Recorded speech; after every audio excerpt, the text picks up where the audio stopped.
मतलब कोई बुद्धिजीवी तो नहीं हूँ और तेज आवाज़ में भाषण भी नहीं दे सकता, शायद कोई लुभावनी बात भी नहीं कर सकता। तो मैं उसके लिए तो मैं पहले माफ़ी मांगूंगा, और आपके जो अगले 10 मिनट वेस्ट करने जा रहा हूँ उसके लिए भी माफ़ी मांगना चाहता हूँ। तो अपनी बात मैं शुरू करूँगा कि मैं कहाँ से आता हूँ और मेरी कास्ट कौन सी है, या मेरे जो भी जर्नी रही है वो कहाँ से आती है। तो जब राहुल भाई ने मुझे कॉल करके बोला कि ऐसे दलित पैंथर का प्रोग्राम है और आपको आना है, तो मैंने उनको बोला कि यार मैं अम्बेडकराइट तो नहीं हूँ, तो आप मुझे बुला रहे हैं, कहीं ऐसा नहीं हो कि कल को कोई आपको सवाल करे कि आपने इसको नॉन अम्बेडकराइट को क्यों बुलाया। और दूसरा ये है कि मैं दलित भी नहीं हूँ, तो कहीं कल को सवाल नहीं उठे आप पे कि आपने एक नॉन दलित आदमी को स्पेस क्यों दिया। तो ये कई सवाल थे मेरे मन में। तो मैंने ये बात उनको बोली, तो वो बोले कि नहीं, हम यहाँ पे दलित पैंथर पे हर विचारधारा के, हर जो भी विचार हैं उन लोगों को जगह देते हैं। तो ऐसे करके फिर मैं बोला चलो ठीक है, मैं इतना बड़ा तो आदमी हूँ नहीं कि मैं आपसे मना कर सकूँ, तो मेरे पास ये बाध्यता है कि मैं आऊँगा ही। तो मैं फिर भी एक बात आई कि मैं बात क्या रखूँगा, क्योंकि मुझ पे तो वैसे भी बात करना नहीं आता, सामने से दो लोग खड़े हों तब बात करना नहीं आता, इतने सारे सम्मानीय लोग खड़े हैं तो मैं उनके आगे क्या ही बात करूँगा। तो फिर मैं एक आया कि चलो मैं एक पहले मैं अपनी कास्ट बता दूं कि मेरी कास्ट जो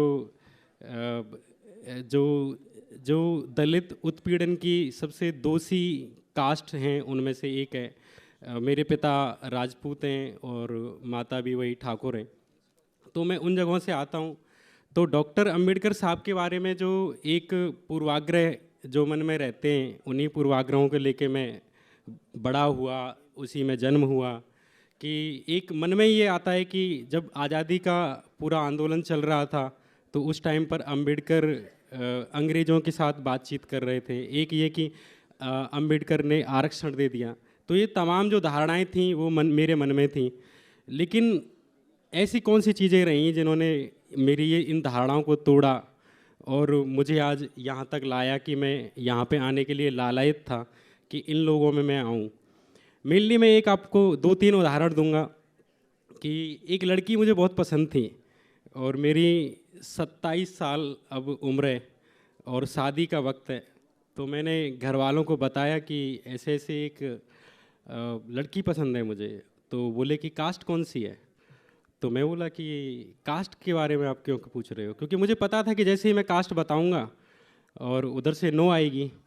मुझे पूरे उत्तर पता थे घर वालों के, क्योंकि पढ़ाई लिखाई मुझे मिली लेकिन मेरे घर वालों को नहीं मिली, तो मुझे पता था कि उनका उत्तर क्या आएगा। तो मैं बार बार इस बात पे लड़ने लगा कि आप मुझसे कास्ट के बारे में क्यों पूछ रहे हो, मैं खुश हूँ, वो राजी है, तो हम दोनों राजी हैं, तो आप क्यों पूछ रहे हो कि उसकी कास्ट कौन सी है। तो काफ़ी जब उन्होंने बोले कि हमें पता चल गया कि कौन सी कास्ट है, तो फिर मैं बोला हाँ, वो लड़की दलित है जिससे मैं प्यार करता हूँ, जो मुझसे प्यार करती है।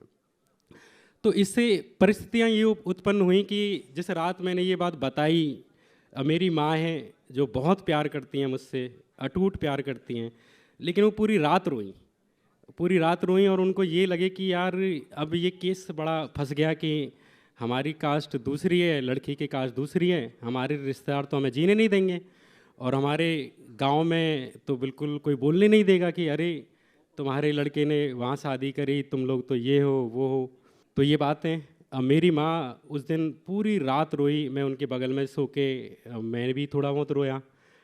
और ये चीज़ मैं जब दिल्ली से अपने गांव गया, करीब 4-5 दिन तक यही बात चलती रही, मम्मी रोती रही, जब भी बात हो वो रोती रही। और पापा की भी वही हालत कि भाई तेरी मर्जी है, तुझे जो करना हो, हम तो इतने हमारी औकात नहीं है कि तुझे रोक लें। पर वही है कि यार हमारे लिए बड़ी मुश्किल पैदा हो जाएंगी कि अगर तूने ये काम किया, गांव में रहना मुश्किल हो जाएगा, एक रिश्तेदार नहीं आएगा हमारा, और तू तो दिल्ली रहता है। तो मैंने एक चीज़ फील की कि ये जो जाति व्यवस्था है, इसने केवल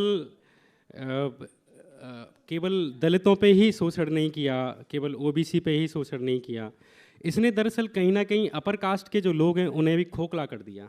इंसानियत के जो न्यूनतम मूल्य होते हैं कि आपके अंदर करुणा होनी चाहिए, आपके अंदर दया होनी चाहिए। अपर कास्ट में वो चीज़ की एकदम न्यूनतम है या शून्यता है। तो आपने एक जाति बनाई, आपने वर्ण बनाए, आपने अपने लोगों को इंसानों से जानवर बना दिया। जाति की व्यवस्था के शिकार केवल दलित नहीं हुए, आपने अपने आप को ही जो मानवता के न्यूनतम मूल्य होते हैं उनसे वंचित कर दिया। आप अपने बेटे के प्यार को सम्मान नहीं दे सकते।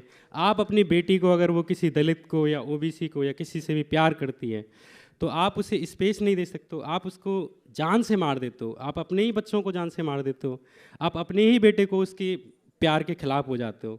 तो जाति व्यवस्था ने कहीं ना कहीं, मैं बस यही कहूँगा कि जितने भी मैं दलित समाज के लोगों से मिला हूँ और पढ़े लिखे लोगों से मिला हूँ, तो मुझे आज तक एक ऐसा आदमी नहीं मिला कि मैं ये कहूँ कि यार इस आदमी में असमानता की एक शून्यता भी है। मैंने उनको यही देखा कि उनके अंदर प्रगतिशील विचार हैं, वो समाज को बेहतरी की तरफ ले जाना चाहते हैं। तो अब मैं ये बताना चाह रहा हूँ कि वो लड़का जो अम्बेडकर मूवमेंट, अम्बेडकर के बारे में तमाम पूर्वाग्रह रखता था पहले, वो कैसे चेंज हो गया। तो मुझे ये लगता है कि जितने भी आज दलितों के आंदोलन चल रहे हैं, दलित पैंथर चल रहा है या समता सुधार चल रहा है, वो दरअसल दलित सुधार आंदोलन तो नहीं है। वो दरअसल जो समाज बीमार है, जो सवर्ण सुधार, ये दरअसल सवर्ण सुधार आंदोलन है। ये सवर्ण के जो अपर कास्ट हैं, राजपूत हैं, ब्राह्मण्स हैं, उनसे मेरी कोई नफरत नहीं है। पर मैं यही मानता हूँ कि ये जितने भी मूवमेंट्स चल रहे हैं दलित समाज के अंदर, वो दरअसल आपको इंसान बनाने के हैं, ये सवर्ण समाज को सुधारने के हैं, ना कि दलित समाज को।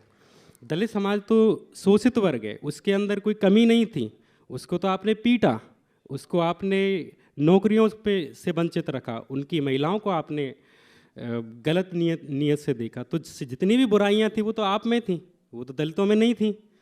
तो मेरा मतलब यही है कि जो आज रेजिस्टेंस पैदा हो रहा है दलित समाज में या ओबीसी समाज में, तो वो दरअसल केवल दलितों के लिए नहीं है, वो जो हमारी जाति के लोग हैं उनको भी एक इंसान बनाने की एक प्रक्रिया है। तो मैं यहाँ पे आने का एक ही मेरा मकसद था कि कभी कोई ऐसा मंच मिले जहाँ मैं, जो भी लोग दलित मूवमेंट के लिए लड़ रहे हैं, चाहे जो लोग ऐसे भी होंगे जो यहाँ मंच पे नहीं आए, व्यवस्था देख रहे थे कि भाई ट्रैफिक में श्याम को कैसे लाना है, प्रशांत को कैसे लाना है, झंडे कैसे लगाना है, मैं दरअसल उन लोगों का आभारी हूँ कि आप लोगों की मदद से मेरा जैसा एक इंसान है, मैं ये नहीं कह रहा कि सवर्ण समाज बहुत सुधर गया है या वो सुधरेगा, मुझे कोई उम्मीद नज़र नहीं आती कि वो आने वाले समय में सुधर रहा है।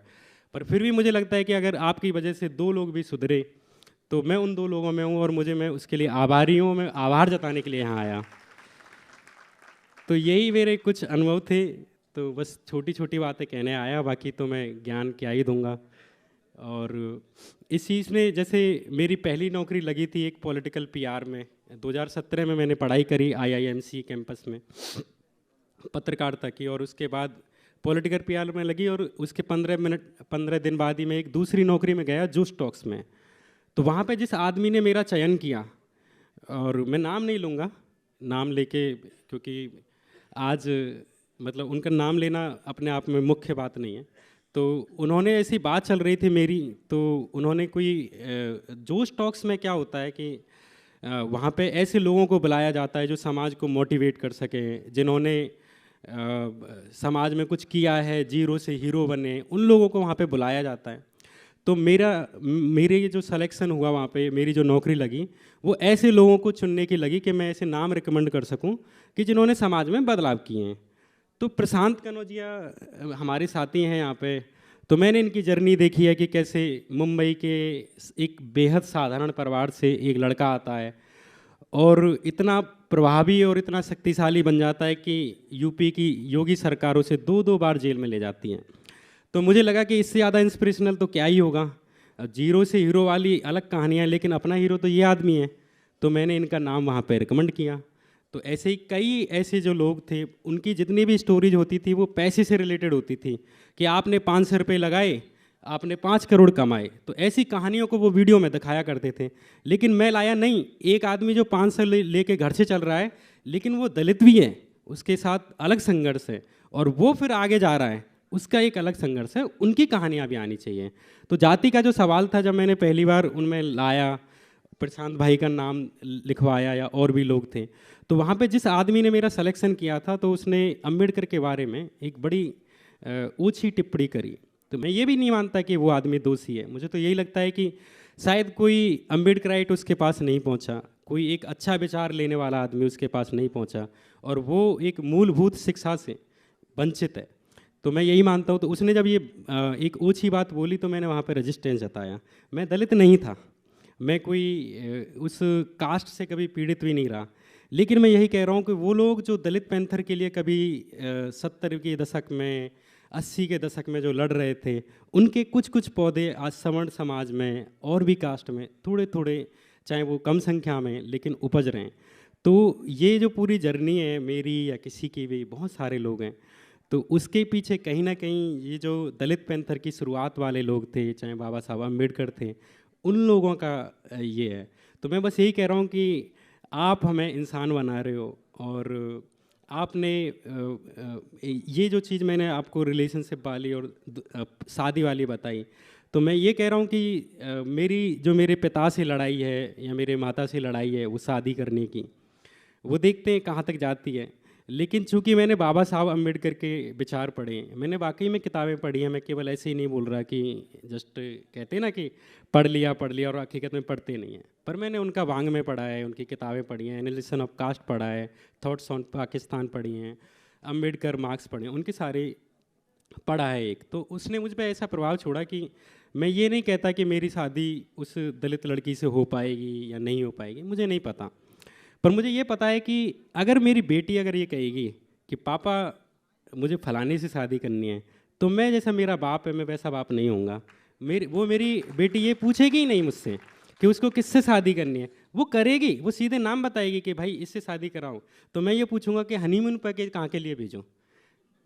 तो मेरा बाप, जैसे मेरे बाप ने या मेरे पिता ने या मेरी माँ ने, उन्होंने उनके सामने जो चुनौतियाँ थी गांव की या उनकी खुद की मानसिकता की, जो उन्हें शिक्षा नहीं मिली, तो मुझे लगता है कि आज मुझ में जो बदलाव आएगा, तो आप देखोगे कि अम्बेडकर के विचारों ने या दलित मूवमेंट के जितने भी लोग लड़ रहे हैं आज, काम कर रहे हैं, उनकी वजह से एक सुंदर परिवार सवर्णों में भी बनने जा रहा है।